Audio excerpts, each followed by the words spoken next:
बुआ, ओ बुआ, रज्जी बुआ, सिम्मी दी आपको बुला रही हैं। देखिए शायद उनको कोई ज़रूरत है। सारा घर बुआ बुआ। आज सिम्मी को देखने लड़के वाले आ रहे हैं। बस कोई गड़बड़ ना हो भगवान। अरे का बड़बड़ा रही रज्जी? रीमा रज्जी बुआ से पूछती हैं। कुछ ना रीमा, वो सिम्मी को देखने आज लड़के वाले आ रहे हैं ना, तो घर के काम काज की जिम्मेदारी मेरी ही है ना। चलती हूँ। सुन रज्जी, रीमा रज्जी बुआ का हाथ पकड़ लेती है। तेरा दिल है कि काठ, तुझे जरा भी बुरा नहीं लगता? बुरा? अरे क्या बोल रही है रीमा? मत बन, तू सब समझ रही है कि मैं क्या बोल रही हूँ। अरे तू 35 की हो गई है और तेरे भाई भाभी को तेरे लिए एक भला रिश्ता ना मिला, और ये अपनी बिटिया के लिए कनाडा वाला दूल्हा ढूंढ रहे हैं। मतलब कोई लाज शर्म है कि नहीं इनमें? बस बस रीमा, तू जाने देना, खुशी का मौका है, क्यों ये सब बोल रही है? ऐसा है ना, मेरा मुंह मत खुलवा। रज्जी बुआ, ओ रज्जी बुआ। हाँ स्वीटी। बुआ सिम्मी दी कब से आपको बुला रही हैं। जल्दी चलिए, शायद उनकी साड़ी में पिन लगानी है। तो क्या अब ये काम भी उसी के भरोसे है? रीमा गुस्सा से स्वीटी को डांट देती है। स्वीटी रोते हुए वहाँ से भाग जाती है। खामखा बच्ची को रुला दिया। तू ना बस यही सब कर, अपने भाई के बच्चों की आया बनकर रह गई है तू। तुझे अपने लिए सोचना आता भी है या नहीं? बस कर रीमा। क्या रीमा, तेरी ही उम्र की हूँ ना। आज मेरे दोनों बच्चे 10वीं के इम्तिहान दे रहे हैं, और एक तू है कि तेरे हाथ तक पीले ना हो रहे। बस कर बेकार की बातें। सिम्मी मेरा इंतज़ार कर रही होगी, मुझे उसके पास होना चाहिए। रज्जी लंबे डग भरते हुए ऊपर सिम्मी के कमरे की ओर भागती है। क्या बुआ, कहाँ रह गई थी? ये देखो कैसी लग रही हूँ मैं। अरे मेरी लाडो को किसी की नज़र ना लग जाए। रज्जी सिम्मी की नज़र उतारती है। पास बैठी मोना सिम्मी की मासी। हद है, सिम्मी भी ना पागल है। अरे नज़र लगाने वाले से ही नज़र उतरवा रही है। तब तक लड़के वाले आ जाते हैं। रज्जी सिम्मी की साड़ी सही करती है। तब तक सरला और इंद्रजीत अपनी बिटिया सिम्मी को समझाने आ जाते हैं। सुन, उसके सामने ज़्यादा टर ना बोलना, चुपचाप चाय लेकर आना और सिर झुकाकर बैठना। खड़ी स्वीटी हंसते हुए कहती है, माँ ऐसा लग रहा है हम दीदी को जेल भेज रहे हैं। चुप कर स्वीटी, ऐसा नहीं बोलते पागल। रज्जी उसे समझाकर चुप करा देती है। रज्जी तू अब जाकर किचन संभाल, मोना और मैं यहीं हैं, कहकर सरला उसे वहाँ से जाने देती है। किचन में आकर रज्जी सोचने लगती है, उसे भी कितना शौक था शादी का। बचपन में हमेशा अपनी गुड्डी गुड़ियों की शादी धूमधाम से करती थी। फिर एक्सीडेंट में माँ पापा की मौत, भाई भाभी के सिर पर बोझ की तरह 18 साल की उम्र में ऐसी पड़ी कि अभी तक पड़ी रह गई। रज्जी, भैया की आवाज़ सुन रज्जी कमरे की ओर भागती है। रज्जी, वो जो तेरी शादी के लिए अम्मा ने हार बनवाया था, ला निकाल दे, सिमी पर जचेगा। नहीं बुआ, मुझे नहीं पसंद वो पुराने फैशन का। सिमी के मना करने के बाद भी रज्जी मुस्कुराकर हार सामने रख देती है। पहन ले बेटा, इंद्रजीत और सरला दोनों से कहते हैं कि वो पहन ले रज्जी के दिए हार को। रज्जी वहाँ से फिर किचन में चली जाती है। सिम्मी को लेकर सरला और मोना बैठक में जाते हैं। दोनों के पीछे इंद्रजीत भी लड़के वालों के पास जाकर बैठ जाता है। आओ बेटा, सिम्मी को देखने आए दंपति सिम्मी से कहते हैं, और साथ आया उनका बेटा बस नज़रें नीची करके बैठा रहता है। सिम्मी चाय लेकर उनके सामने रखती है और सभी वहीं सोफे पर बैठ जाते हैं। दंपति सिम्मी से कुछ बातचीत करते हैं। बीच बीच में चाय नाश्ते के दौर चलता है। यह हमारा बेटा विक्रम है, दंपति लड़के के बारे में बताते हैं। विक्रम हमारा इकलौता लड़का है। हमारी दो बेटियां स्वाति और श्वेता न्यूयॉर्क में सेटल हैं। विक्रम शादी के लिए ही इंडिया आया है। हमारा बेटा बहुत सीधा है, नहीं तो आजकल कनाडा गए लड़के कहाँ माता पिता की पसंद से शादी करते हैं। सही कह रही हैं आप बहन जी। सरला और इंद्रजीत सर हिलाते हैं। जाओ सिम्मी, विक्रम बेटा जी को अपना कमरा दिखा दो। सिम्मी उठकर आगे बढ़ती है। पीछे से विक्रम भी उठकर उसके साथ जाता है। दोनों सिम्मी के कमरे में आ जाते हैं। तभी स्वीटी आकर दोनों के लिए चाय रख जाती है। अरे ये कौन है? विक्रम के सवाल पर सिम्मी हंसते हुए बताती है, ये हमारी छोटी बहन है। विक्रम आश्चर्य से देखते हुए, ये तो बहुत छोटी है। जी, मुझसे 11 साल छोटी है। विक्रम कुछ नहीं कहता, उसे खांसी आ जाती है। अरे अरे क्या हुआ, पानी पीजिए। सिम्मी उसे पानी देती है। अपने बारे में कुछ बताइए। सिमी बच्चों से खुश होते हुए पूछती है। जी, मेरा नाम विक्रम है। मैं कनाडा की एक कंपनी में मार्केटिंग मैनेजर हूँ। अरे वाह, आप शादी के बाद कनाडा में ही रहेंगे? जी शायद। सिमी खुशी से इतराती है। आप अपने बारे में कुछ बताइए। विक्रम के सवाल पर सिमी खुश होते हुए बताती है। हमने फैशन डिजाइनिंग में डिप्लोमा किया है, बस इसी साल हमारा कोर्स पूरा होगा। वाह, ये तो बहुत अच्छी बात है सिमी। ओ सिमी, सरला उन दोनों को बुलाती है। लगता है माँ बुला रही हैं, चलिए नीचे चलते हैं। दोनों वापस नीचे आ जाते हैं। नीचे आते आते विक्रम की नज़र किचन में अकेली जूझ रही एक लड़की पर पड़ती है। वो कौन है? सिमी उसकी बात पर ध्यान दिए बिना ही आगे बढ़ जाती है। विक्रम किचन में काम करती रज्जी को देखते देखते आगे बढ़ जाता है। विक्रम बेटा आइए, खाना लग चुका है। सभी लोग खाने पीने में व्यस्त हो जाते हैं। मोना और सरला खाना परोसते हैं। इंद्रजीत भी बाकी लोगों के साथ ही खाना खाते हैं। विक्रम सिम्मी से बाथरूम जाने की बात कहता है। इस पर सरला स्वीटी को बुलाकर उसे विक्रम को बाथरूम का डायरेक्शन बताने को कहती है। स्वीटी खुशी खुशी विक्रम के साथ आगे बढ़ती है। इधर उधर जीजा जी स्वीटी खुशी खुशी में ज़्यादा ही बोल देती है। विक्रम भी मुस्कुरा देता है। सामने किचन में काम करती रज्जी पर एक बार फिर उसकी नज़र पड़ती है। स्वीटी, वो किचन में कौन है? स्वीटी खुशी से बताती है। वो, अरे वो मेरी रज्जी बुआ हैं। बुआ लगती तो नहीं है बुआ। बुआ, वो भी इतनी जवान? विक्रम को हंसी आ जाती है। विक्रम को सोचकर बाथरूम चला जाता है। बाहर निकल कर देखता है तो स्वीटी गायब। वो इधर उधर देखता है और रास्ता न जान पाने के कारण वो दूसरे कमरे की ओर बढ़ जाता है। तभी सामने से आ रही रज्जी से टकरा जाता है और रज्जी के हाथ में लिए हुए दही बड़े का पूरा कटोरा विक्रम की नई शर्ट पर गिर जाता है। रज्जी बदहवासी हो जाती है। डर के मारे उसके हाथ पैर कांपने लगते हैं। जल्दी जल्दी वो अपने दुपट्टे से पूरे दही को साफ करती है। अरे अरे, इट्स ओके। विक्रम उसे रोकने की कोशिश करता है, पर रज्जी उसका हाथ पकड़कर बेसिन तक लाती है और पानी से जल्दी जल्दी उसकी शर्ट को साफ करती है। रज्जी को इतना डरता देख, अरे आप इतनी परेशान क्यों हो रही हैं? दही ही है ना, कोई एसिड तो नहीं गिर गया? आप प्लीज़ पहले शांत हो जाइए। वो रोती हुई रज्जी को चुप कराने की कोशिश करता है कि सरला आ जाती हैं। ये क्या हुआ? अरे रज्जी, तुझसे कोई भी काम अच्छे से हुआ है जो ये होता? विक्रम बेटा, तुम शर्ट बदल लो और अंकल की दूसरी शर्ट पहन लो। तब तक रज्जी, तुम ये शर्ट जल्दी से साफ करके ले आओ। रज्जी हाँ में सर हिलाकर विक्रम का शर्ट लेकर वापस किचन में आ जाती है। उसकी आंखों में आंसू आ जाते हैं। मेरी वजह से रिश्ते में कोई दिक्कत नहीं होनी चाहिए भगवान। रज्जी जल्दी से शर्ट धोकर साफ करती है, फिर प्रेस करके ले आती है। तब तक बैठक में सभी खाते पीते आराम करते हैं और फिर बातचीत करते करते ही विक्रम और सिम्मी की भी शादी के लिए हाँ हो जाती है। सरला खुशी से किचन में मिठाई लेने आती है। रज्जी, ओ रज्जी, तेरी सिम्मी का रिश्ता तय हो गया है। रज्जी खुशी से सरला के गले लग जाती है। बस बस, अभी तू मेहमानों के लिए फटाफट चाय बना दे। सरला के जाने के बाद ही विक्रम किसी को ढूंढते अंदर आता है। सामने किचन देख वो आगे बढ़ता है। मेरी शर्ट? रज्जी बिना उसकी तरफ देखे कमरे से शर्ट लेकर उसे थमा देती है। विक्रम बस रज्जी को देखता ही रह जाता है। तब तक सिम्मी आ जाती है। विक्रम जी, ये हमारी बुआ हैं, रज्जी बुआ। अच्छा। विक्रम रज्जी को बुआ नहीं बोलता। वो शर्ट लेकर बैठक में आ जाता है। थोड़ी देर बाद चाय पीने के बाद रिश्ता तय करके सभी अगले हफ्ते सगाई की डेट फिक्स करके चले जाते हैं। विक्रम जाते जाते एक बार रज्जी को ढूंढता है, पर वो कहीं नज़र नहीं आती। सबके जाने के बाद रज्जी सारा सामान समेटकर स्वीटी को खाना खिलाती है।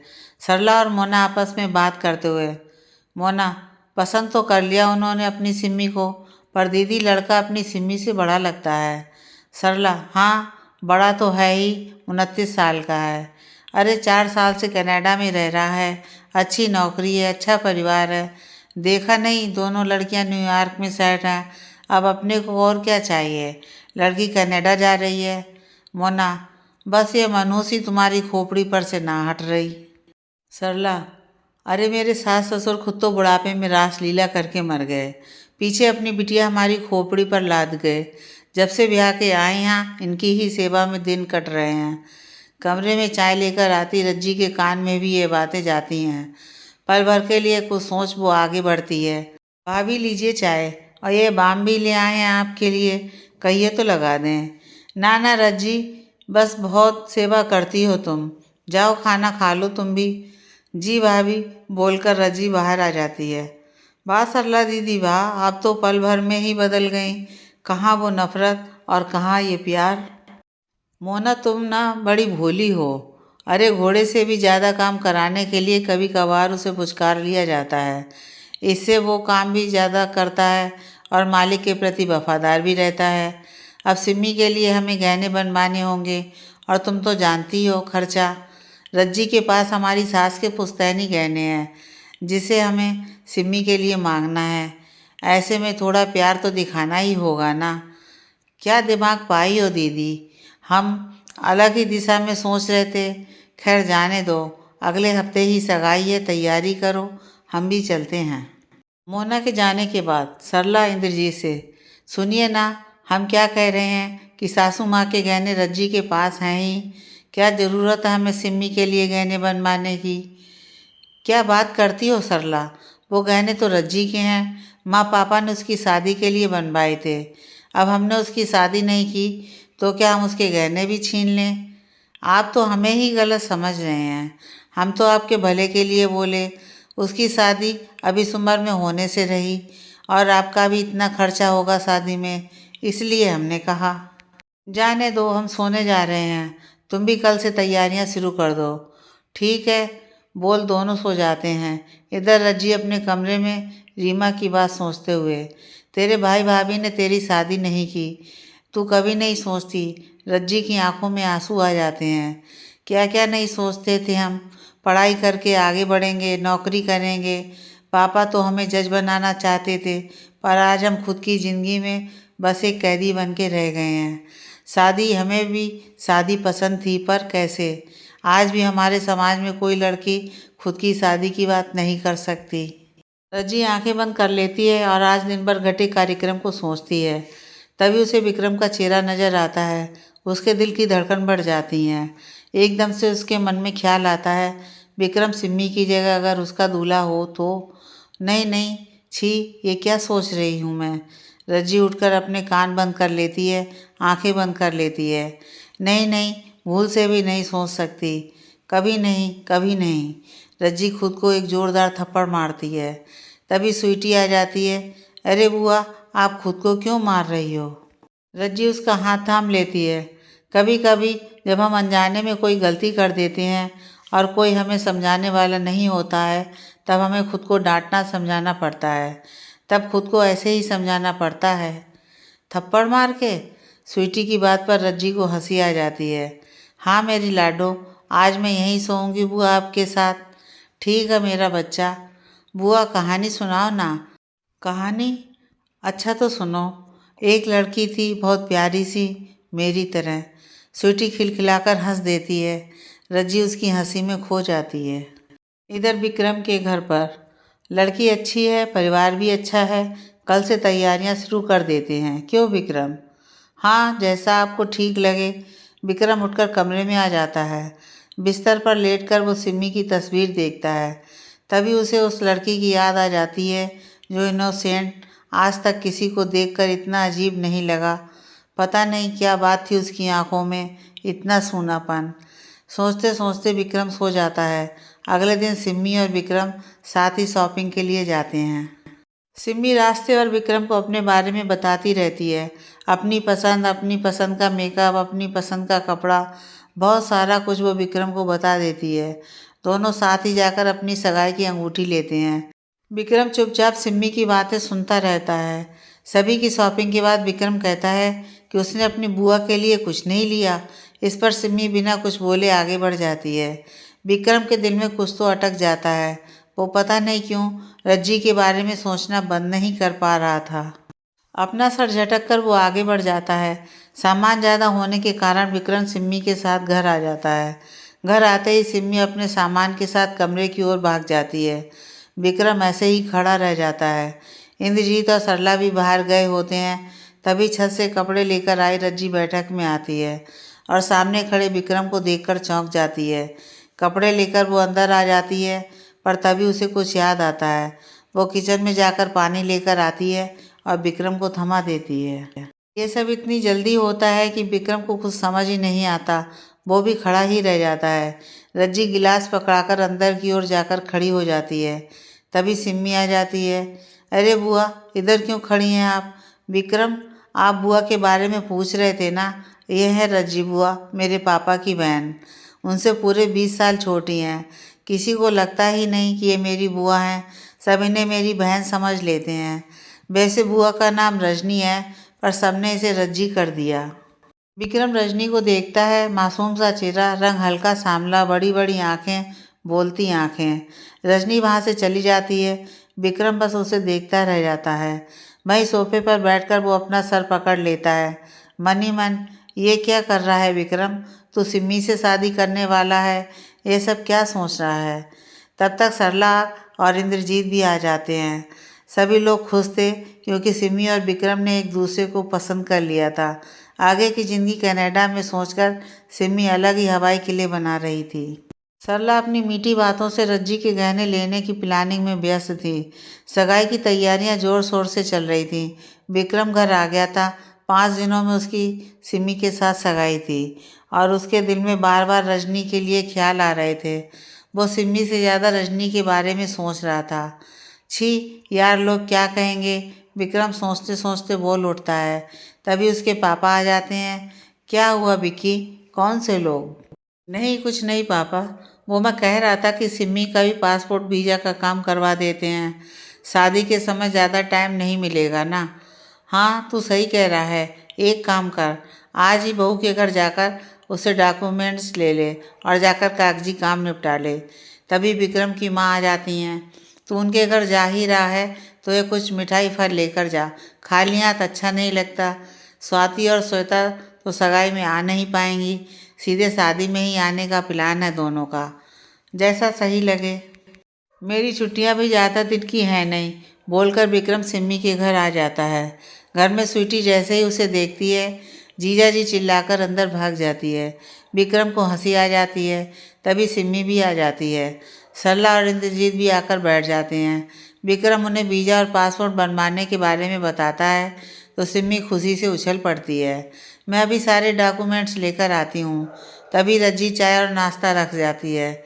विक्रम एक नज़र उसे देखता है और फिर नज़र नीची कर लेता है। रज्जी के जाते ही सरला उठकर उसके पीछे आ जाती है। सुन रज्जी, मैं कह रही थी आज ही सिम्मी के साथ जाकर तू लॉकर से गहने भी निकाल ले, बाद में काम बढ़ जाएगा। गहने पर क्यों भाभी? ले रज्जी, इतनी भोली मत बन। अरे सिम्मी की शादी है तो गहने ना देंगे क्या हम? पर भाभी, वो गहने तो माँ के हैं ना। लो जी, बताओ कोई से। अरे इतने सालों से तेरा खर्चा उठा रहे हैं। तेरे भैया के पास इतने पैसे कहाँ हैं कि 3-3 लड़कियों को पाल सकें? रज्जी, बहस मत कर। रज्जी की आंखों में आंसू आ जाते हैं।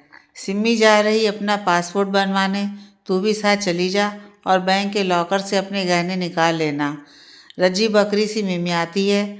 जी ठीक भाभी, अब जरा ये हुलिया सही कर ले, दामाद जी के साथ जाना है। रज्जी मुँह हाथ धो लेती है। इधर सिम्मी डॉक्यूमेंट लेकर आ जाती है। चलें फिर? सिम्मी और दामाद जी बुरा ना माने तो क्या आप दोनों उधर से ही बैंक चले जाएंगे? रज्जी को थोड़ा बैंक में से कुछ सामान लेना है। हाँ हाँ, क्यों नहीं। विक्रम हाँ में सिर हिलाता है, पर अंदर ही अंदर उसे अच्छा भी लगता है। क्यों लगता है वो खुद नहीं समझ पाता। सिमी उसकी कार में आगे उसी के साथ बैठ जाती है और रज्जी पीछे की सीट पर बैठ जाती है। विक्रम कार ड्राइव करता है, पर उसकी नज़र कार में लगे शीशे से दिखती रज्जी पर ही टिकी हुई थी। रज्जी खिड़की के बाहर देखती अजीब सोच में गुम थी। थोड़ी ही देर में तीनों वीज़ा ऑफिस में खड़े थे। कागजी काम करते करते काफ़ी देर होने लगी थी। सिम्मी को अंदर बुला लिया गया था, जबकि विक्रम और रज्जी भाई ऑफिस के बाहर इंतजार कर रहे थे। रज्जी भाई पड़ी कुर्सी पर बैठी थी, जबकि विक्रम मन में खुद को ताकत दे रहा था कि रज्जी की बगल में बैठ सके। अभी वो बैठने ही जा रहा था कि सिम्मी बाहर आ जाती है। ओहो, थक गए हम। कितना सवाल पूछते हैं ये लोग, बाप रे। मुझे तो बहुत तेज़ भूख लग रही है विक्रम जी। सिम्मी की बात सुन विक्रम बोलता है, हाँ हाँ, आइए ना, चलकर कुछ खा लेते हैं। तीनों पास ही बने एक कैफ़े में चले जाते हैं। सिमी अपना ऑर्डर दे देती है। जब विक्रम रज्जी से पूछता है तो वो नाम में सिर हिला देती है। इस पर विक्रम खुद ही रज्जी के लिए कॉफ़ी और सैंडविच ऑर्डर कर देता है। रज्जी के दिल में भी अजीब सी उलझन शुरू हो जाती है। आज से पहले कभी किसी ने ज़बरदस्ती नहीं की खाने के लिए। आज अचानक विक्रम ये सब। रज्जी सोच से बाहर निकल आती है। खाना आते ही सिम्मी शुरू हो जाती है, जबकि रज्जी पहले विक्रम को देती है, फिर खुद लेती है। विक्रम धीरे धीरे ही सही रज्जी की तरफ अट्रैक्ट हो रहा था। हालांकि सगाई सिम्मी से होने वाली थी। ये सब एक गलत दिशा में जा रहा था, पर क्या करते। होनी वही है जो ऊपर वाले ने रच रखी है। सिम्मी खाते खाते बताती है कि विक्रम जी, यहाँ अभी काफ़ी टाइम लगेगा, तब तक बैंक बंद हो जाएगा। आप एक काम करिए, रज्जी बुआ को बैंक लेकर चले जाइए, फिर वहाँ का काम निपटाकर आप हमें लेने आ जाइएगा। इस पर रज्जी कुछ सोचकर, नहीं नहीं सिम्मी, तुम भी साथ चलो, हम अकेले नहीं जा पाएंगे। सिम्मी हंसते हुए, अरे बुआ, विक्रम जी है ना, आप अकेली नहीं हो, वो आपकी मदद करेंगे। रज्जी शांत हो जाती है। सिम्मी फिर से वीज़ा ऑफिस चली जाती है। काफ़ी पीते पीते विक्रम रज्जी यानी रजनी को देखता है। अरे आपकी कॉफ़ी ठंडी हो गई है, विक्रम रजनी को याद दिलाता है। रजनी जल्दी से एक ही बार में पूरी कॉफ़ी पी जाती है। 2 मिनट दोनों खामोशी से बैठे रहते हैं। चलें, विक्रम रजनी से कहता है। रजनी भी उठ खड़ी होती है। विक्रम कार में बैठ जाता है। रजनी भी पीछे बैठने लगती है, तो विक्रम उसे आगे बैठने को कहता है। रजनी आगे आकर बैठ जाती है। कार बैंक की ओर बढ़ जाती है। कुछ बोलूं, बुरा ना मान लें, मन ही मन विक्रम सोचते हुए। तो रजनी जी, रज्जी उसकी तरफ देखती है। क्या हुआ? विक्रम थोड़ा नर्वस हो जाता है। रजनी हल्का मुस्कुरा देती है। आज बहुत सालों बाद किसी ने रजनी कहा है, इसलिए थोड़ा अजीब लगा। अरे ऐसा क्यों? अब विक्रम भी थोड़ा रिलैक्स हो जाता है। जब हम कॉलेज में थे तभी टीचर्स रजनी नाम लेते थे। घर पे तो सब रज्जी ही बोलते हैं। वाओ, मतलब आपने ग्रेजुएशन किया हुआ है, तो क्या सब्जेक्ट्स थे आपके? पक्का आर्ट्स रहा होगा, लड़कियों को आर्ट्स में ज़्यादा इंटरेस्ट होता है। विक्रम थोड़ा इम्प्रेस करने के लिए कहता है। जी, हमारा सब्जेक्ट मैथ था, फिजिक्स, केमिस्ट्री और मैथ्स। मैथ्स हमारा फेवरेट सब्जेक्ट है। चलते चलते एकदम से विक्रम की कार को ब्रेक लग जाता है। रजनी घबरा जाती है। क्या हुआ? कुछ गड़बड़ हो गई क्या? आपने मैथ से ग्रेजुएशन किया है? विक्रम आश्चर्य से बोलता है। जी हाँ, तो? ओ भगवान, आपको देखकर कोई बोल नहीं सकता कि आप मैथ्स में ग्रेजुएट हैं। रजनी को हल्की हंसी आ जाती है। मतलब मैथ वालों में क्या सीख होती है? नहीं नहीं, आप इतनी भोली भाली सीधी सादी लगती हैं ना। रजनी को अब जोर से हंसी आ जाती है। तो ऐसा कहाँ लिखा है कि मैथ पढ़ने वाले भोले भाले नहीं होते? विक्रम को बहुत अच्छा लगता है जब वो रजनी को ऐसे हंसते हुए देखता है। रजनी विक्रम को खुद को देखता पाती है तो एकदम चुप हो जाती है। वैसे और कुछ बताइए ना अपने बारे में रजनी। विक्रम को इस तरह अपना नाम लेता देख रजनी के दिल में अजीब सी हलचल मच जाती है।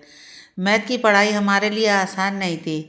हम तो डॉक्टर बनना चाहते थे, पर पैसे ना होने की वजह से ग्रेजुएशन किया, और फिर घर के काम की वजह से बाहर निकलना भी बंद हो गया। भैया ने भी बाहर जाने पर रोक लगा दी, इसलिए डिस्टेंस लर्निंग से हमने आगे की पढ़ाई की। पर क्या फ़ायदा इन सब का? रजनी उदास हो जाती है। हाँ हाँ, जो बीत गया सो बीत गया, अब आगे की ज़िंदगी के बारे में सोचिए। रजनी फीकी हंसी हंसते हुए, मेरी ज़िंदगी जहाँ थी वहीं है और वहीं रहेगी। आगे क्या, पीछे क्या। तब तक बैंक आ जाता है। दोनों बैंक जाकर लॉकर से गहने निकाल लेते हैं और फिर सिमी को लेने वीज़ा ऑफिस की तरफ बढ़ जाते हैं। रजनी के बारे में और जानने की जिज्ञासा विक्रम को अंदर ही अंदर परेशान कर रही थी। रजनी जी, आपने ये नहीं बताया कि आपने शादी क्यों नहीं की? रजनी को इस तरह के प्रश्न की आशा नहीं थी। उसकी आंखें नम हो जाती हैं। ओह आई एम सो सॉरी, कुछ गलत पूछ लिया, प्लीज़ माफ़ करिएगा। नहीं नहीं, आपने कुछ गलत नहीं पूछा। भैया के ऊपर पहले ही 2 लड़कियों की जिम्मेदारी थी, ऊपर से मैं भी थी। भैया कभी लड़कियों को बाहर काम करने की जिम्मेदारी नहीं देते थे, वरना हम खुद कमा सकते थे। पर भैया जहाँ भी शादी की बात करते थे, कोई ना कोई बात बिगड़ ही जाती थी। ऐसे में हमने ही कह दिया कि हमें शादी नहीं करनी। विक्रम जान रहा था कि वो सच्चाई नहीं बता रही। सही भी है, कोई अच्छी लड़की ऐसे किसी के सामने अपने परिवार के बारे में गलत तो नहीं बोल सकती। विक्रम को रजनी से बात करके काफ़ी अच्छा लगा। थोड़ी ही देर में वीजा ऑफिस आ जाता है। बाहर ही सिम्मी उन्हें मिल जाती है। रज्जी उठकर पीछे की सीट पर बैठ जाती है और सिम्मी आगे। ओ विक्रम जी, हम तो थक ही गए। विक्रम उसे देखकर हल्का सा मुस्कुरा देता है। विक्रम दोनों को घर ड्रॉप करता है और खुद वापस अपने घर आ जाता है। इधर सरला सिमी और रज्जी को आया देख भाग कर जाती हैं, रज्जी के हाथ से बैग लेते हुए। बहुत पुण्य मिलेगा, अरे अपनी भतीजे के लिए इतना कुछ कर रही है। रज्जी वहाँ से अपने कमरे में आ जाती है। आज विक्रम से बात करके उसे भी बहुत अच्छा लगा। विक्रम सिमी का मंगेतर है, भूल मत रज्जी। रज्जी उठकर बैठ जाती है। पास पड़ा शीशा उठाकर अपना चेहरा देखती है। एक अलग चमक, एक अलग लाली। ये क्या हो रहा है मुझे? मैं क्यों भूल रही हूँ कि मैं अब कोई छोटी बच्ची नहीं रह गई। विक्रम को ये सब नहीं बताना चाहिए था। उसके मन में ये सब नहीं है। मैं खामखा रिश्ते को ख़राब कर रही हूँ। नहीं, अब मैं कभी उसके सामने नहीं आने वाली। ये सब क्या हो रहा है? मैं क्यों उन्हें अपने मन से नहीं निकाल पा रही हूँ। दूसरी तरफ, आ गया बेटा? हाँ माँ। हो गया वीज़ा का काम? हाँ माँ। क्या हुआ विक्रम, कुछ परेशान लग रहा है? नहीं माँ, कुछ भी नहीं। विक्रम अपने कमरे में आ जाता है। काम करते करते उसका ध्यान बार बार रजनी के ऊपर चला जाता है। उसके होंठ, उसकी आंखें। क्या, क्यों, ऐसे क्यों सोच रहा हूँ मैं? विक्रम चुपचाप लेट जाता है। सगाई का दिन नज़दीक आ रहा था। यूँ तो सिम्मी और विक्रम की फ़ोन पर बात होती रहती थी, पर विक्रम सिम्मी की बातों से ज़्यादा रजनी की बातों पर ध्यान देने लगा था। बात बात में वो रजनी का जिक्र करता, जिससे सिम्मी को गुस्सा आने लगी थी। खैर, सगाई के कपड़ों की शॉपिंग के लिए विक्रम की माँ सिम्मी और सरला जी दोनों को साथ लेकर चली जाती है। इधर विक्रम उन सबके जाने के बावजूद भी घर आ जाता है। घर पर रज्जी और स्वीटी होते हैं। विक्रम स्वीटी से पूछता है कि उसकी बुआ कहाँ है। स्वीटी उसका हाथ पकड़कर रज्जी के कमरे में ले आती है। रजनी चुपचाप खिड़की के पास खड़ी बाहर सूर्यास्त देखने में व्यस्त होती है कि तभी ढलते हुए सूरज को देख रही हैं। विक्रम को देख वो हल्का घबरा जाती है। आप यहाँ? पर वो सिम्मी और भाभी तो चले गए हैं। विक्रम हाँ में सर हिलाता है। मुझे पता है कि वो लोग चले गए हैं। मैं यहाँ तुमसे मिलने आया हूँ रजनी। रजनी विक्रम की तरफ गौर से देखती है। क्या बोल रहे हो? रजनी के पेट में हलचल मच जाती है। कमरे में विक्रम और रजनी अकेले हैं। रजनी बाहर निकलने लगती है, तभी विक्रम उसका हाथ थाम लेता है। रजनी की धड़कनें बढ़ जाती हैं। ये क्या है विक्रम जी? सिर्फ विक्रम, सिर्फ विक्रम बोलिए रजनी। रजनी उसका हाथ छुड़ाकर बाहर निकल जाती है। विक्रम वहीं खड़ा रह जाता है और दीवार पर एक मुक्का मारता है। वो तुझे नहीं चाहती तो खामखा उसके पीछे पड़ा है। विक्रम बाहर निकलता है तो रजनी खड़ी मिलती है। उसकी आंखों में आंसू होते हैं। अब क्यों रो रही हैं आप? विक्रम हिम्मत करके उससे पूछता है। देखिए, मुझे माफ़ कर दीजिए रजनी, जो भी हुआ। पर विक्रम कुछ कहता कि उसकी नज़र अंदर आती मोना पर पड़ती है। मोना उन दोनों को बात करता देख अपना दिमाग चलाती है। यह मनहूस क्या कर रही है दामाद जी के साथ? वो तुरंत सरला को कॉल कर देती है। अरे दामाद जी, आप यहाँ आइए, बैठिए ना। विक्रम उन्हें देखकर नमस्ते करता है और उठकर बाहर निकल जाता है। रज्जी भी जाने लगती है कि मोना उसके पास आती है। और रुको, ये क्या खिचड़ी पका रही थी दामाद बाबू के साथ? तुम्हारे माँ बाप छोड़ गए तुमको यहाँ हमारी दीदी के सर पे, और तुम उनका ही खाकर उनके खिलाफ षड्यंत्र रच रही हो।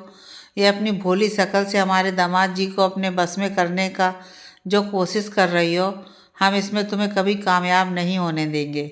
मोना की बात सुन रज्जी वहाँ से उठ किचन में आ जाती है। मनी मन सोचती है, नहीं, विक्रम जी से बात करना मेरे लिए सही नहीं है। हम सिम्मी और विक्रम जी के बीच नहीं आना चाहते।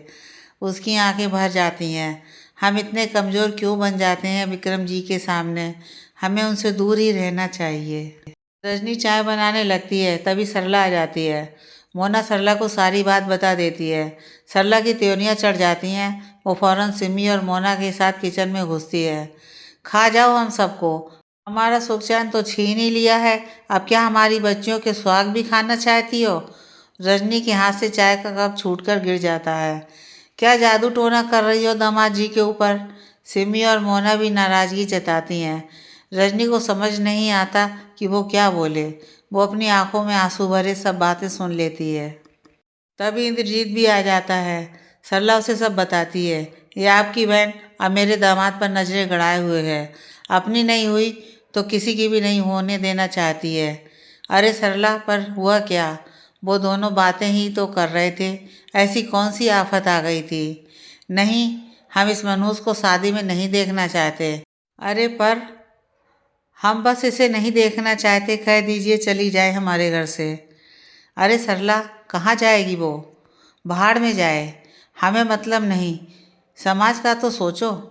हम क्यों सोचें? अरे बोल देंगे भाग गई। हम ना झेलने वाले इनके नखरे। अरे हमारी सिम्मी की शादी में ऊंच नीच हुई तो हम जरा भी बर्दाश्त नहीं करने वाले। ठीक है, हम बात करते हैं। रजनी सारी बात सुन रही थी, पर आज अपने बड़े भाई को भी ऐसा बोलते सुन उसकी आंखें बहने लगी थीं। कुछ दिन की ही तो बात है रज्जी, हम फिर तुम्हें बुला लेंगे। पर भैया, हम जाएंगे कहाँ? कहते कहते रजनी रुक जाती है। अपने कुछ कपड़े और डॉक्यूमेंट लेकर वो घर से निकल जाती है। रजनी चुपचाप घर से निकल तो पड़ती है, पर हाथ में सिर्फ कपड़े और डॉक्यूमेंट्स। वो जानती थी कि उसे कहीं भी नौकरी तो मिल सकती है, पर रहने का इंतजाम। यही सोचकर वो बस स्टैंड के किनारे बैठ जाती है। उसी समय विक्रम भी अपनी कार से गुजरता है। उसे बस स्टॉप पर बैठी रजनी दिखाई देती है। वो अपनी आंखों को मलता है। क्या यह सच में रजनी है? वो कार रोक कर उतर जाता है और रजनी की तरफ बढ़ता है, पर तभी सामने बस आ जाती है। रज्जी उसी बस में चढ़ जाती है। बस के जाने के बाद विक्रम देखता है कि रजनी वहाँ है ही नहीं। वो भागकर बस पकड़ने की कोशिश करता है, पर बस चली जाती है। वो फौरन बस का पीछा करता है। रात होने की वजह से बस जैसे ही आखिरी बस स्टॉप पर रुकती है, विक्रम देखता है कि रज्जी भी उसी जगह उतर गई है। इधर उधर देखते हुए वो आगे बढ़ती है। विक्रम भी रज्जी का पीछा करता है। रज्जी वहाँ से आगे बढ़ते हुए एक घर में पहुँच दरवाज़ा खटखटाने लगती है। तभी एक उसी की उम्र की लड़की दरवाज़ा खोलती है। रज्जी नम आँखों से उसके गले लग जाती है और अंदर जाती है। दरवाज़ा बंद हो जाता है। विक्रम यह सब देखता रह जाता है। रजनी यहाँ क्यों आई है और इतनी रात को इस तरह? विक्रम के दिमाग में तमाम सवाल घूमने लगते हैं। साथ ही वो मन ही मन फैसला कर रहा होता है। 2 दिन बाद ही सगाई है, सारी तैयारियां हो चुकी हैं। विक्रम आगे बढ़कर दरवाज़ा खटखटा देता है। रीमा का पति दरवाज़ा खोलता है। जी, रजनी जी से मिलना है। वो विक्रम को अजीब नज़रों से देखते हैं और फिर रीमा को बुलाते हैं। रजनी विक्रम को देखकर चौंक जाती है। आप यहाँ? रजनी, आप यहाँ क्या कर रही हो, वो भी इतनी रात में? रीमा अपने पति और बच्चों के साथ अंदर कमरे में चली जाती है। रजनी उसे कुछ नहीं बताती।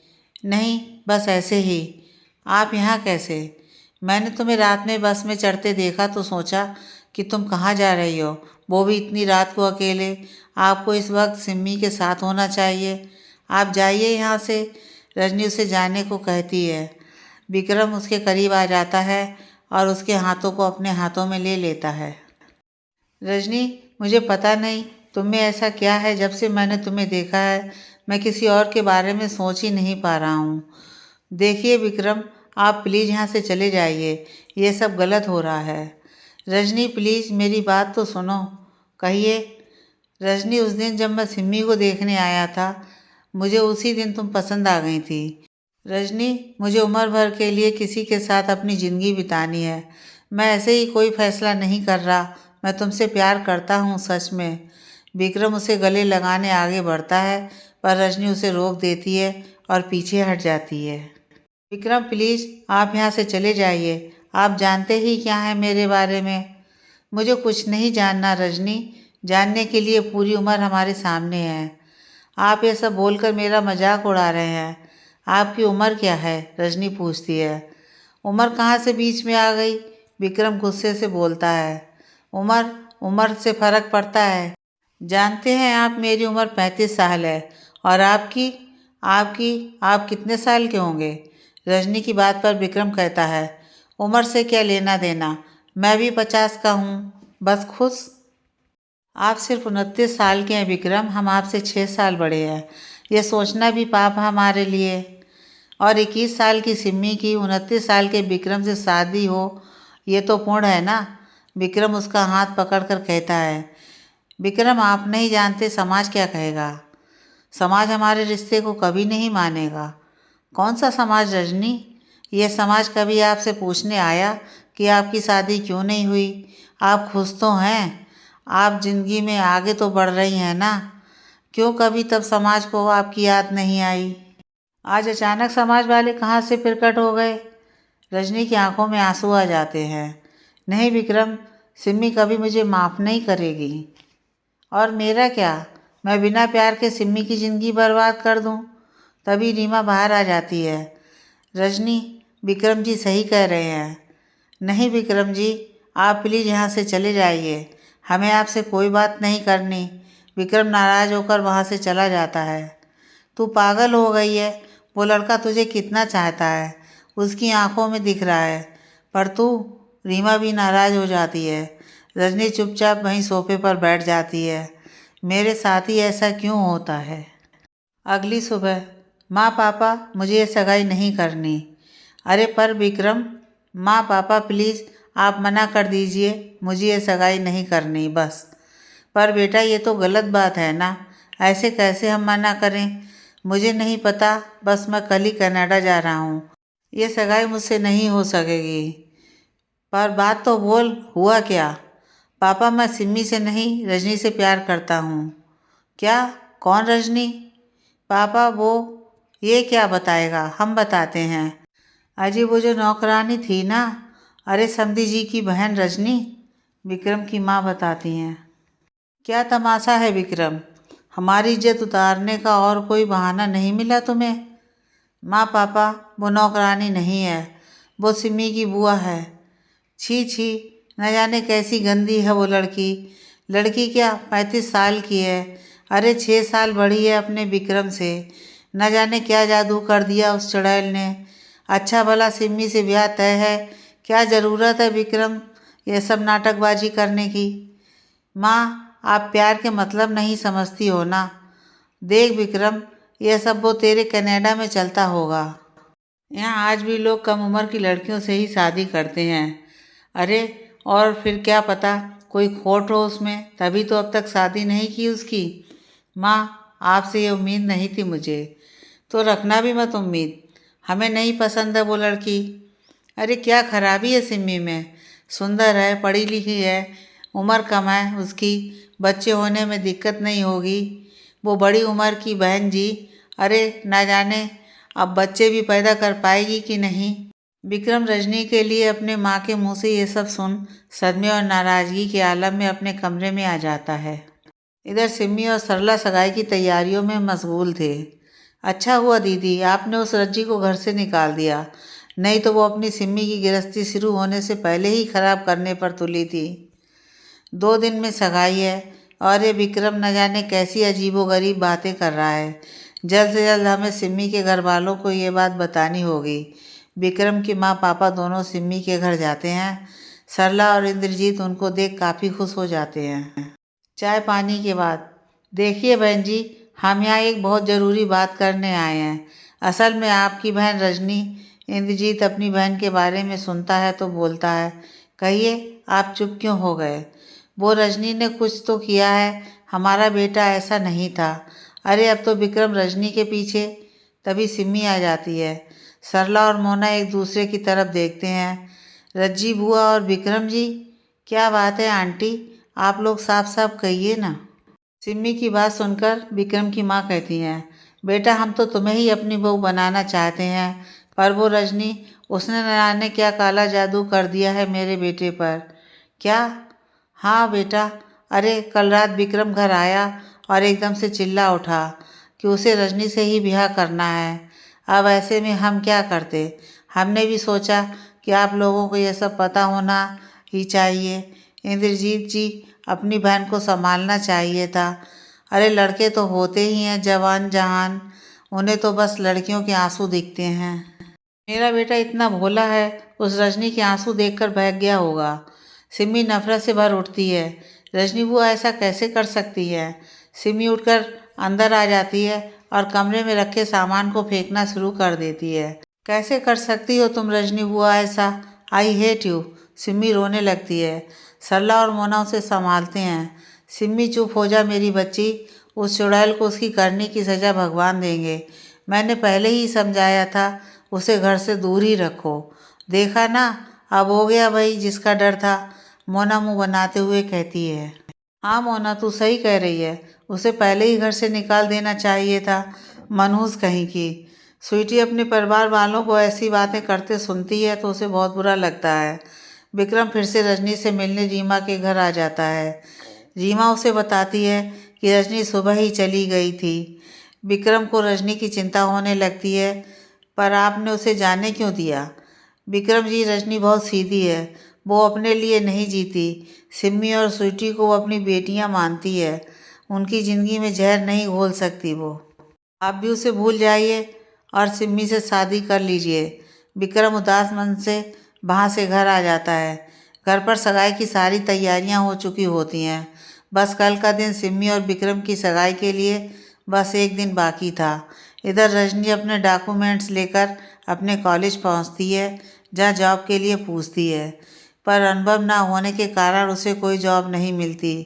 उदास और हताश रजनी एक मंदिर में जाकर बैठ जाती है।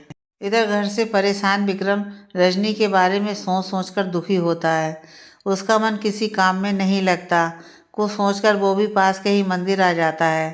तभी उसकी नज़र मंदिर की सीढ़ियों पर बैठी रजनी पर जाती है। एकदम से विक्रम का मन खुश हो जाता है। वो भोलेनाथ के सामने सर झुकाकर उन्हें धन्यवाद बोलता है और रजनी के पास जाकर बैठ जाता है। रजनी अपनी ज़िंदगी में आए इन सब तूफानों को सोचने में गुम होती है। तभी एक बच्चा सीढ़ियों से चढ़ते हुए गिर जाता है। रजनी भागकर उसे गोद में उठा लेती है और उसके घुटने सहलाने लगती है। विक्रम यह सब देखकर रजनी की तरफ और आकर्षित हो जाता है। तभी रजनी की नज़र भी विक्रम पर पड़ जाती है। वो अपना सामान लेकर वहाँ से जाने लगती है। तभी विक्रम उसका हाथ पकड़ लेता है। और कितना भागेंगी आप रजनी? हाथ छोड़ दीजिए विक्रम, सब देख रहे हैं। विक्रम उसका हाथ और कस के थाम लेता है। यह हाथ तो अब मेरे मरने के बाद ही छूटेगा। इतना सुनकर रजनी विक्रम के होंठों पर अपने हाथ रख देती है। कभी भूल से भी ऐसे लफ्ज अपने मुंह से ना निकालना। विक्रम उसे गले से लगा लेता है। रजनी की आंखों में आंसू आ जाते हैं। दोनों भाई सीढ़ियों पर बैठ जाते हैं। विक्रम उसका हाथ अपने हाथों में ले लेता है। रजनी, ये हाथ अब कभी नहीं छूटने वाला। रजनी भी विक्रम के हाथ को थाम लेती है। पर सिम्मी, रजनी, सिम्मी के लिए मुझसे बेहतर होगा कोई शायद, मैं उसके लायक ही नहीं हूँ। रजनी भी नज़रें नीची कर लेती है। ये गलत है विक्रम, प्यार में कुछ गलत सही नहीं होता। और कब तक ऐसे दूसरों के बारे में सोचकर अपनी ज़िंदगी खराब करती रहेंगी आप? आपकी भी अपनी ज़िंदगी है ना। पर सबने हमारे लिए इतना कुछ किया, किन एहसानों के बदले में आप बेदाम बिकी हुई हैं? उन्होंने जो कुछ भी किया उसके बदले आपने अपना फ़र्ज़ निभाया है। वो गहने जो आपकी माँ की अमानत थे, आपने सिम्मी को सौंप दिए। क्यों, सही कह रहा हूँ ना मैं? रजनी नज़रें झुका लेती है। रजनी, आप इतना करती हैं सबके लिए, बदले में आपको क्या मिला? अपनी पढ़ाई भी नहीं पूरी की आपने, ना ही घर से निकलने की आज़ादी। अरे आपके भैया ने आपको घर की नौकरानी बना के रख दिया, आपको कमाकर खिला रहे हैं, तो क्या उससे ज़्यादा आपने भी किया है? आप इतना क्यों सोच रही हैं? विक्रम जी, जिसने जो भी किया मुझे उसका कोई गम नहीं है। शायद यही मेरी किस्मत थी।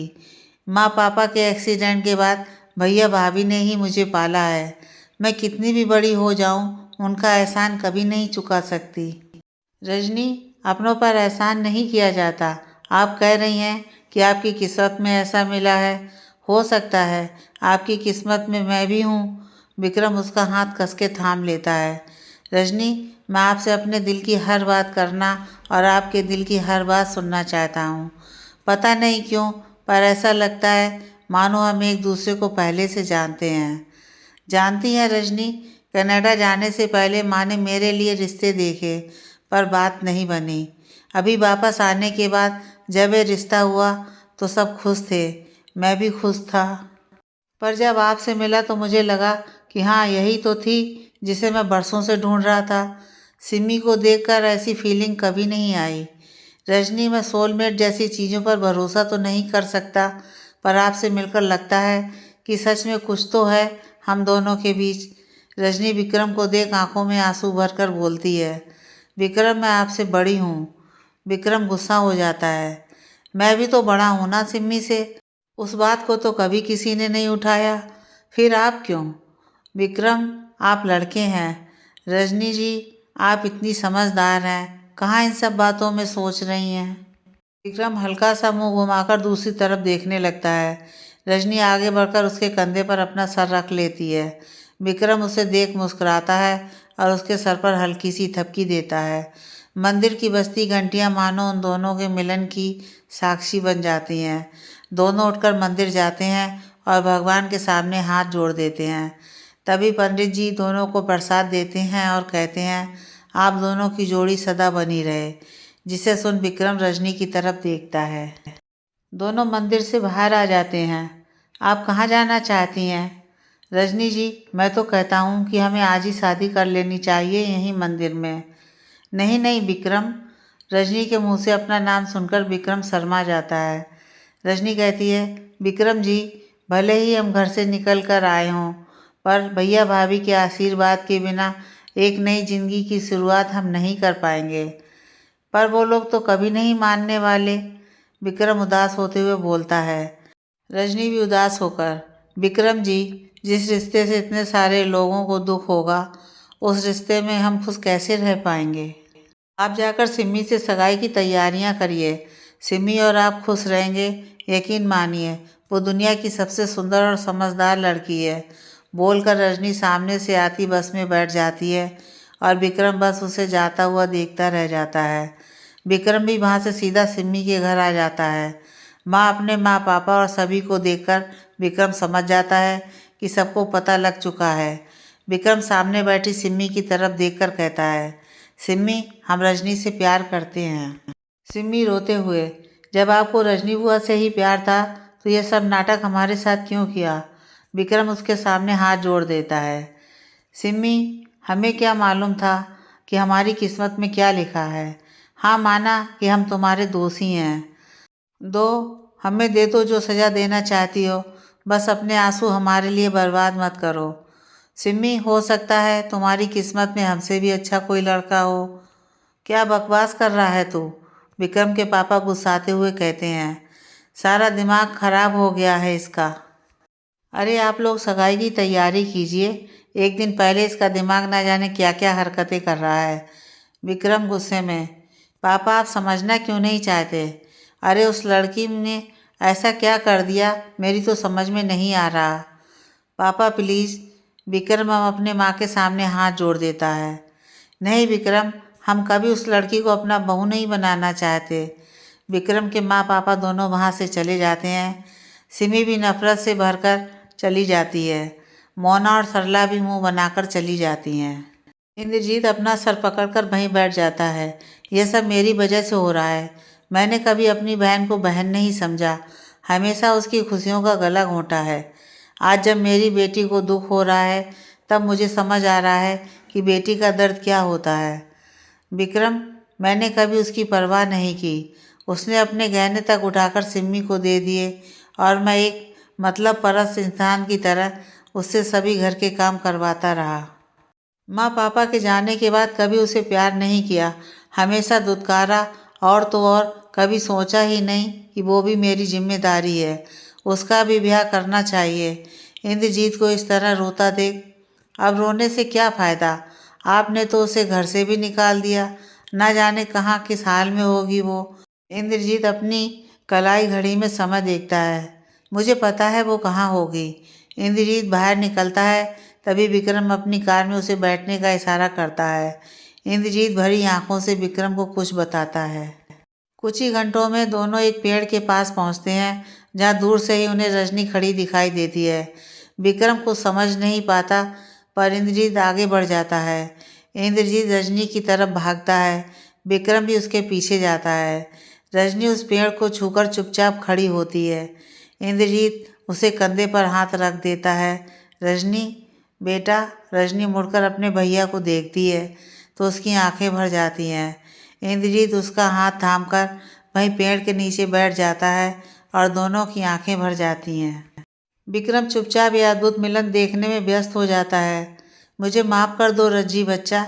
भैया, आप माफ़ी क्यों मांग रहे हैं? रज्जी, मैंने कभी तुझे अपनी बहन की तरह समझा ही नहीं। हर समय तेरी उपेक्षा की। घर में तू सबसे तेज थी मैथ में, पर मेरी जिद के चलते तुझे पढ़ाई छोड़नी पड़ी। घर से बाहर निकलना तक बंद कर दिया। यहाँ तक कि हमने कभी तेरी शादी के बारे में भी नहीं सोचा। मुझे माफ़ कर दे रज्जी। इंद्रजीत फूट फूट कर रो उठता है। मेरी वजह से माँ पिताजी की आत्मा को भी सुकून नहीं मिला होगा। ये वही पेड़ है ना आम का, जो माँ और पापा तेरे जन्मदिन पर लगा कर गए थे। आज तेरी ही तरह ये भी इतना बड़ा हो गया है, पर ना मैंने कभी इसकी देखभाल की ना तेरी। मुझे माफ़ कर दे रज्जी, मुझे माफ़ कर दे। भैया, आप बड़े हैं, आप माफ़ी क्यों मांग रहे हैं? रज्जी, बड़ी तो तू है। तूने सिम्मी और स्वीटी को अपने बच्चों सा समझा है। आज माँ पिताजी होते तो तू अपनी दुनिया में मगन होती, पर नहीं, अब और नहीं। सारी गलती मेरी की हुई है और इसे सही भी मैं ही करूँगा।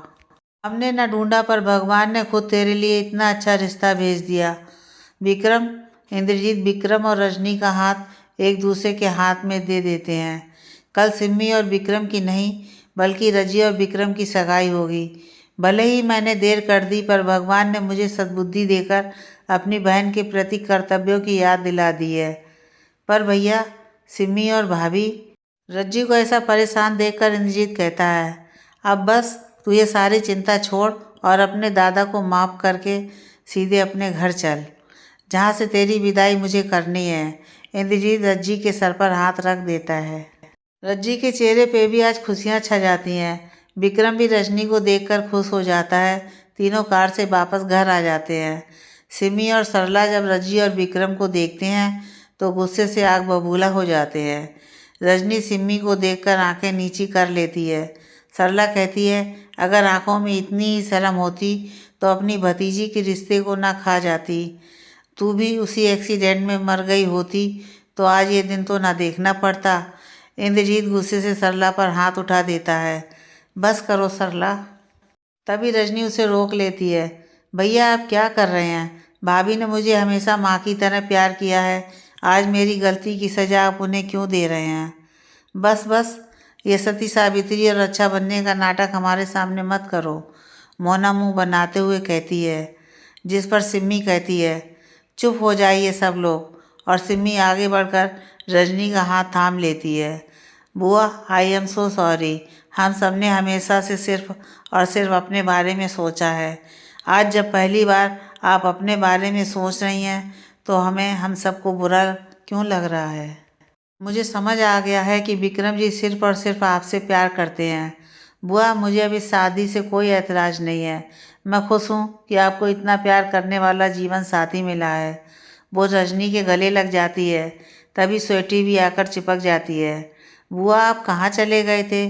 स्वीटी को सीने से लगाकर रजनी और सिम्मी रो पड़ते हैं। इंद्रजीत भी अपने आंसू पोंछने लगता है। मोना मुंह बनाकर वहाँ से चली जाती है, जबकि सरला सिम्मी को यूँ बदलता देख हैरान रह जाती है। बस बस, अब नो रोना धोना, इंद्रजीत खुश होते हुए कहता है। सगाई की सारी तैयारियां हो चुकी हैं। अब बस खुशी से कल सगाई के लिए विक्रम बाबू आप आ जाइएगा। विक्रम हंसते हुए इंद्रजीत के गले लग जाता है। रजनी को विश्वास ही नहीं हो रहा था कि अचानक उसकी ज़िंदगी इस तरह बदल जाएगी। इधर विक्रम के घर पर अभी भी बवाल मचा था। पापा, माँ, आप चाहते हैं ना कि मैं खुश रहूं, तो प्लीज़ मान जाइए ना। आखिरकार विक्रम का परिवार भी रजनी को अपनी बहू के रूप में स्वीकार कर लेता है। सगाई की सारी तैयारियां हो चुकी थी। इंद्रजीत और सिम्मी भाग भाग कर सभी तैयारियां करने में व्यस्त थे। मोना और सरला अभी भी स्वीकार नहीं कर पा रही थीं कि कनाडा का इतना अच्छा रिश्ता उनकी बेटी के हाथ से निकल गया और उस लड़की की झोली में जा गिरा जिसे उन्होंने हमेशा से ही एक नौकरानी समझ रखा था। अरे सरला, जल्दी तैयार हो जाओ, देखो मेहमान आने लगे हैं। सरला गुस्से से, अरे मेरी बेटी का रिश्ता खा गई है, वो उसकी किसी भी खुशी में मुझे शामिल नहीं होना। सरला, क्यों ऐसी बात कह रही हो? जल्दी से तैयार हो जाओ और वो माँ के गहने दे दो मुझे। क्यों? माँ के गहने आपको क्यों चाहिए? जिसके हैं उसे सौंपना है ना, इसलिए। अरे पागल ही हो गए हो क्या? ऐसे गहने आज बनवाने जाओगे तो भी खरा सोना नहीं मिलेगा। लड़का छीन लिया, अब ये भी। इंद्रजीत को बड़ी तेज गुस्सा आ जाती है। सरला, हर इंसान अपनी किस्मत का ही पाता है। अगर सिम्मी की किस्मत में रानी बनना लिखा होगा तो वो बन ही जाएगी। कम से कम तुम अपनी नीयत तो सही रखो। सरला का सर शर्म से झुक जाता है। वो गहने इंद्रजीत को दे देती है। इधर कमरे में सिमी और स्वीटी। बुआ, आप कितनी खूबसूरत लग रही हो। पीले लहंगे में चमचम करती रजनी खुद को देखकर निहाल हो जाती है। कभी सोचा नहीं था ये दिन आएगा मेरी ज़िंदगी में, वो भी इस तरह। रजनी खुश भी थी और सिमी के लिए दुखी भी। सिमी रजनी के गले लग जाती है। बुआ, मुझे माफ़ कर दो। और ये क्या, इतना हल्का नेकलेस? सिमी अपने लिए खरीदा हुआ भारी नेकलेस रजनी को पहनाने लगती है। रजनी उसका हाथ थाम लेती है। मुझे माफ़ कर दे बच्चा। बुआ, अब बस ना, कब तक ये गिल्ट लेकर बैठी रहोगी? वैसे भी मुझे अभी अपनी पढ़ाई पे ध्यान देना है। मुझे भी, स्वीटी बोल उठती है। स्वीटी की बात सुन सिमी और रजनी हंस पड़ते हैं। तभी विक्रम और उसके परिवार वाले भी आ जाते हैं। विक्रम अपनी चोर नज़रों से इधर उधर देख ही रहा होता है कि सिमी आकर सामने खड़ी हो जाती है। अरे अरे, अब वो आपकी ही अमानत है, जी भरकर देख लीजिएगा। उसकी बातें सुन सभी मेहमान हंस पड़ते हैं। विक्रम के परिवार वालों के स्वागत सत्कार के बाद पंडित जी सगाई के लिए दुल्हन को बुलाते हैं। सिमी और स्वीटी के साथ रजनी को इस तरह पीले लहंगे में देखकर विक्रम का दिल जोरों से धड़क उठता है। रजनी और विक्रम को साथ में बिठाकर पंडित जी पूजा शुरू करते हैं। इंद्रजीत दोनों की नज़र उतार लेता है। पूजा के बाद दोनों एक दूसरे को अंगूठी पहनाते हैं। सभी उनके ऊपर फूलों की बारिश कर देते हैं। रजनी को यह सब एक सपना सा लग रहा था। कैसे कुछ दिन पहले तक हम एक दूसरे को जानते तक नहीं थे और कुछ ही दिनों में ऐसा रिश्ता बन गया जैसे हम एक दूसरे के लिए ही बने हों, बिल्कुल सोलमेट्स की तरह। कौन कहता है सोलमेट्स नहीं होते? थैंक्स भगवान, मुझे मेरे सच्चे प्यार से मिलवाने के लिए। मैंने कभी सपने में भी नहीं सोचा था कि किसी के लिए मैं इतनी खास हो सकती हूँ। आज माँ पापा होते तो बहुत खुश होते। सोचते हुए रजनी की आंखें भर जाती हैं। थोड़ी देर बाद सब नाचने गाने में व्यस्त हो जाते हैं। सिमी रजनी और विक्रम का हाथ पकड़कर उन्हें भी नचा देती है। विक्रम और रजनी सिमी के सर पर हाथ रख देते हैं। खूब खुश रहे। रजनी की आंखों में आंसू आ जाते हैं पर इंद्रजीत तुरंत उसे हंसा देता है। बुआ, अब आंसू नहीं, सिर्फ मुस्कान होनी चाहिए। सिमी दोनों के साथ नाचने लगती है। सगाई अच्छे से निपट जाती है। थोड़ी देर बाद मेहमानों के जाने के बाद विक्रम और रजनी कमरे से बाहर चांद को देखते हुए, कभी नहीं सोचा था कि ऐसा दिन मेरी ज़िंदगी में भी आएगा। सच कहूँ विक्रम, मुझे अभी भी डर है कि ऐसा ना हो मेरी आंखें खुलें और ये सब सिर्फ एक सपना भर हो। विक्रम उसे बाहों में भरते हुए, ये सब हकीकत है मेरी जान। अब आप हमेशा के लिए मेरी हो गई हैं। अब आपको कहीं नहीं जाने दूंगा। रजनी विक्रम को कस के गले लगा लेती है। थैंक्स विक्रम, मेरी ज़िंदगी में आने के लिए। थैंक्स आपका कि आप मेरी ज़िंदगी में आई रजनी, कहते हुए विक्रम रजनी के माथे को चूम लेता है और इस तरह एक अरेंज मैरिज अनअरेंज्ड तरीके से अरेंज हो जाती है।